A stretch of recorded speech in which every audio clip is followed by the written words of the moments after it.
છોટાઉદેપુરનું politics પહેલેથી જ ઉથલપાથલ ભર્યું રહ્યું છે અને એમાં પણ ભાજપમાં ભરતી મેળો શરૂ થયો છે ત્યારથી સ્થિતિ વધારે ડામાડોળ બની ગઈ છે। છોટાઉદેપુરમાં કોંગ્રેસના મોહનસિંહ રાઠવાનો દબદબો હતો ત્યારે 11 વખત કોંગ્રેસમાંથી ધારાસભ્ય તરીકે ચૂંટાયા હતા અને 2022માં વિધાનસભાની ચૂંટણી વખતે ભાજપમાં જોડાઈ ગયા હતા।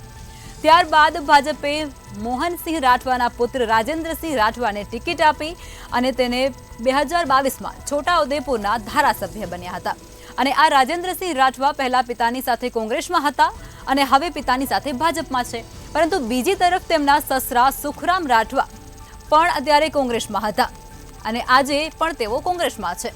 ત્યારે આ વખતે લોકસભાની ચૂંટણી માટે કોંગ્રેસે સુખરામ રાઠવાને છોટાઉદેપુર સીટ માટે ટિકિટ આપી છે।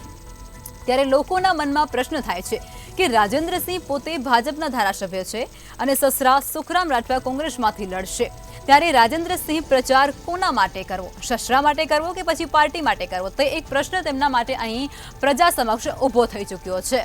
છોટાઉદેપુરનું રાજકારણ છે તે ઉથલપાથલ ભર્યું રહ્યું છે ત્યારે ભાજપમાં ભરતી મેળો જ્યાંથી શરૂ થયો છે ત્યાંથી પરિસ્થિતિ વધારે વિકટ બની ચૂકી છે। છોટાઉદેપુરના પોલિટિક્સમાં અવારનવાર ઉથલપાથલ રહેતા જ હોય છે।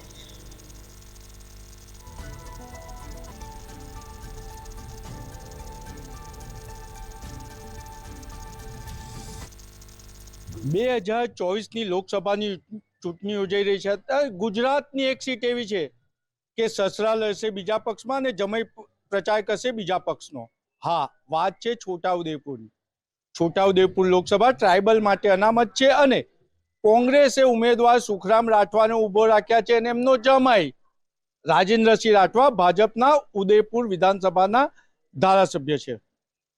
જી, ગુજરાતમાં રાઠવા ત્રિપુટી પ્રખ્યાત છે અને આ રાઠવા ત્રિપુટીનું વર્ષો સુધીને કોંગ્રેસ પર પ્રભુત્વ હતું, પરંતુ ક્યાંક ને ક્યાંક રાઠવા ત્રિપુટીએ પોતાની મિલકત સાચવવા માટે ભારતીય જનતા પાર્ટી સત્તા પક્ષનો સહારો લીધો છે અને પ્રથમ મોહનસિંહ રાઠવા કોંગ્રેસ છોડી અને ભાજપમાં પ્રવેશ કર્યો અને શરત રાખી કે છોકરાને વિધાનસભાની ટિકિટ મળે અને વચનનું પાલન કર્યું ભારતીય જનતા પાર્ટીએ।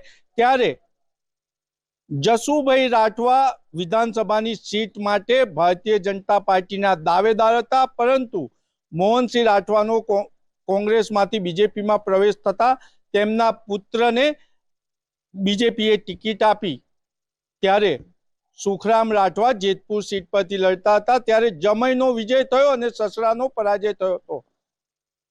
આજે જે 2022ની વિધાનસભાની ચૂંટણીમાં જસુભાઈ રાઠવાને ટિકિટ નથી મળી, એને લોકસભાની ટિકિટ આપી અને હવે જસુભાઈ રાઠવાનું ઋણ ચૂકવવા સુખરામ રાઠવાનો જમાઈ સસરાની વિરુદ્ધ પ્રચાર કરશે। જે રીતના માહિતી મળી રહી છે એ રીતના ભારતીય જનતા પાર્ટીના ચાણક્ય ગણાતા અમિત શાહે પહેલેથી જ સોગટા ગોઠવી રાખ્યા હતા અને એ જ રૂપે નારાયણ રાઠવા અને સંગ્રામ રાઠવાનો બીજેપીનો પ્રવેશ કરાવી દીધો હતો કે કદાચ સુખરામ રાઠવા લોકસભા લડે અને જમાઈ બીજેપી સાથે દોગો કરે તો પણ બીજેપી આરામથી સીટ જીતી શકે। છોટાઉદેપુરની સીટ લીડથી ભારતીય જનતા પાર્ટી જીતવાની છે। ત્યારે આજે ચર્ચા માત્ર એટલી છે કે શું ખરેખર સસરાની વિરુદ્ધ જમાઈ પ્રચાર કરશે ખરા? શું ખરેખર ભારતીય જનતા પાર્ટી જે શિસ્તની પાર્ટી ગણાય છે એના ધારાસભ્ય રાજેન્દ્રસિંહ રાઠવા સુખરામ રાઠવાની વિરુદ્ધ પ્રચાર કરશે ખરા? હાલ તો રાજેન્દ્રસિંહ રાઠવાએ કહ્યું છે કે હું મારી પાર્ટીનું ઋણ ચૂકવવા અને જે 2022ની વિધાનસભાની સીટના દાવેદાર હતા જસુભાઈ રાઠવા એનું ઋણ ચૂકવવા હું સિદ્ધાંતોને વળગી રહી અને ભારતીય જનતા પાર્ટીનો પ્રચાર કરીશ। પરંતુ ખાનગીમાં ચર્ચા એ પણ છે કે રાઠવા ત્રિપુટી એક છે, પોતાની મિલકત સાચવવા માટે ભારતીય જનતા પાર્ટી અને કોંગ્રેસમાં સામસામે રહી અને પોતાનું પ્રભુત્વ છોટાઉદેપુર જિલ્લામાં સાચવી રાખ્યું છે। તો છોટાઉદેપુરની જે સીટ છે તે અત્યારે ભાજપ માટે એક વિષય બની ગયો છે ચર્ચાનો।